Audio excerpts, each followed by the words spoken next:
Throughout మీరు చేసిన దానికి ఒక స్పార్క్లో ఒకసారి మధ్యలో వస్తే అవును గ్రేట్ వచ్చే విజువల్ మూమెంట్ అవును హడావిడి థియేటర్ అవును ఇప్పుడు నిన్న మీరు త్రూఅవుట్ చేశారు సినిమా అవును మేమంతా ఎంజాయ్ చేసాం Yes, yes. అందరూ ప్రతి ఒక్కళ్ళు హార్ట్ఫుల్గా ఎంజాయ్ చేసాం ఒక్క సీన్లో సత్య కనపడేసరికి అవును చిన్న ఎక్సైట్మెంట్ ఉంటుంది అవును ఇది వేరుగా అవును ఉంటుంది. డెఫినెట్ అంతే అంతే అదే సార్ ఇప్పుడు ఫర్ కులశేఖర్ తీసుకోండి గీత గోవిందం తీసుకోండి అది కూడా అలాంటివి which actually come in the second half or something ఇలా వచ్చేసి వెళ్తుంటాయి ఆ సెకండ్ హాఫ్ మొత్తం వస్తే కూడా బాగుంటుంది మళ్ళీ. బట్ కానీ sir if that comedy doesn't work అది మళ్ళీ ఎక్స్ట్రీమ్లీ నెగిటివ్ అయిపోద్ది.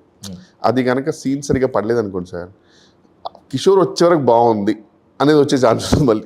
సో అది ప్యూర్లీ రైటింగ్ చేతిలో ఉంది సార్, మన చేతిలో ఏం లేదు. అంటే ఒక్క సీన్ వేసిన త్రూఅవుట్ ఉన్న ట్రాక్ బాగుండాలి, డెఫినెట్లీ క్యారెక్టర్ త్రూఅవుట్ ఉంటేనే నాకు బెటర్ అనిపిస్తుంది. ఎందుకంటే మనం దాన్ని ఎలివేట్ చేసుకుంటూ వెళ్ళొచ్చు అండ్ మన వల్ల కొంచెం సీన్స్ ముందుకు వెళ్తుంటాయి. ఇప్పుడు త్రూఅవుట్ ఉంటే ఇప్పుడు ఇవాళ ఉన్న లెక్కల్లో యూజువల్గా మీరని కాదు మొత్తం అందరు ఇండస్ట్రీ మొత్తం అందరూ కూడా except heroes other than heroes daily call sheet లెక్కన తీసుకుంటారు కదా. సో త్రూఅవుట్ తీసుకోవడం వల్ల బరువు అయిపోతారు. అంటే మీరని కాదు మొత్తం ఎవరైనా కూడా లేదు సార్. ఇప్పుడు ఐ థింక్ ఇది అందరూ ఇప్పుడు క్యారెక్టర్ ఆర్టిస్టులు ఉన్నారు, కమెడియన్స్ ఉన్నారు, అందరూ ఉన్నారు. వీళ్ళంతా కూడా త్రూఅవుట్ తీసుకోవడం వల్ల వాళ్ళకి ఒక 60 రోజులు కాల్ షీట్లు కావాలన్నప్పుడు పర్ డే ఎంత అన్నప్పుడు చాలా ఎక్కువ హెవీగా కనిపిస్తుంది. బట్ యూజువల్గా అంటే ఇప్పుడు ముందు తెలియదు కానీ సార్, ఇప్పుడు I think for the past 2-3 years అనుకుంటా మీరు కూడా నాకు ఒకసారి ఫోన్ చేసి చెప్పారు ఈ విషయం ఫుల్ లెంత్ రోల్స్ గురించి. ఫుల్ లెంత్ ఇప్పుడు సారంగపాన్ జాతకంకి it's not about days sir, it's about the movie.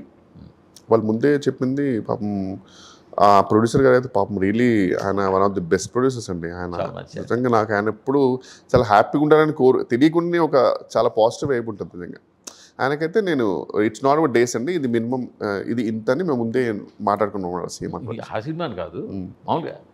ఎందుకంటే నేను చాలా చోట్ల కొంతమంది ప్రొడ్యూసర్లో మాట్లాడితే ఏంటండి ఆ కమెడియన్ మరి ఆ చిన్న క్లాస్ పెట్టుకోవచ్చు అంటే, సార్ రోజుకి ఎంత సార్ ఎక్కడ పెడతాం సార్ అంటే నాట్ మీరు గురించి అంటే ఇక్కడ జనరల్గా ఉన్న సీనియర్ చెప్తున్నాను నేను. True sir.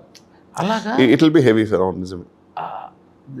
నేను దానివల్ల వాళ్ళు కెరీర్ కూడా ఇబ్బంది పడుతుంది. ఏం చేస్తారు, ఏదో ఫేస్ కనిపించామా లేదా ఆ 2 సీన్లో అన్నట్టు ఏదో మీరు అన్నట్టు రైటింగ్ అట్లా చూసుకోకుండా చేసేస్తున్నారు. అవునవును అక్కడ అది కెరీర్ దెబ్బ తీసేస్తాం. అగ్రీడ్. కానీ ఇంకోటి ఆర్ట్ ఇప్పుడు బిజియెస్ట్గా ఉన్న కమెడియన్స్కి సార్ పాపం 50 days ఇవ్వడం అంటే మామూలుగా ఉండదు మళ్ళీ.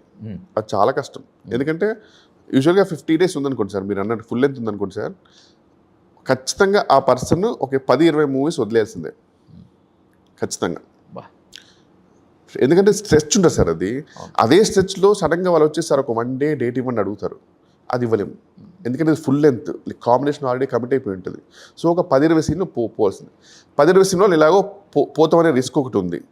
ఈ సినిమా ఆడలేదు అనుకోండి సార్, మీకు తెలియకుండా ఒక చిన్న గ్యాప్ వచ్చేస్తుంది. మీరేంటి ఈ మధ్య కనబట్టలేదు, చాలా అయిపోయింది, మధ్యలో 10-20 మూవీస్ వచ్చాయి, మీరు అసలు ఎక్కడ కనబట్లా. అదే అండి ఆ సినిమాలో ఫుల్ లెంత్, ఆ సినిమా చూడలేదండి, అది ఆ సినిమాలో ఫుల్ లెంత్ ఉన్నారా అన్నారు, అయిపోయింది. అది చూడలేదు, 10-20 సినిమాలు లేను, అయిపోయింది. సో అదొక చాలా ట్రికీ పార్ట్ సార్. సో మా కామెడియన్స్ అప్పుడు మేము కలుసుకుని మాట్లాడుకునేది ఏంటంటే, మేనేజర్స్ మాకు కూడా చెప్తుంటారు, ఒక సినిమాలో ఫుల్ లెంత్ కనబడడం కంటే మీ కెరీర్ బాగుండాలంటే ఓ 20 సినిమాలో కొంచెం కనబడ్డా, ఆ సినిమాల్లో ఒక 3-4 సినిమాలు హిట్ అయినా మీ కెరీర్ కొంచెం ఎక్కుద్ది. ఈ 10-20 సినిమాలు మానేసుకొని మీరు ఒక ఫుల్ లెంత్ రోజు మీరు డిపెండ్ అయి ఉంటే, ఆ సినిమా ఆడకపోతే తెలియకుండా గ్యాప్ వచ్చుద్ది. అదేంటి ఈ మధ్య ఆయన కనబట్లేదేంటి అంటారు. సో ఇది చాలా different permutations and combinations sir, ఇది మనం ఏం చేయలేము.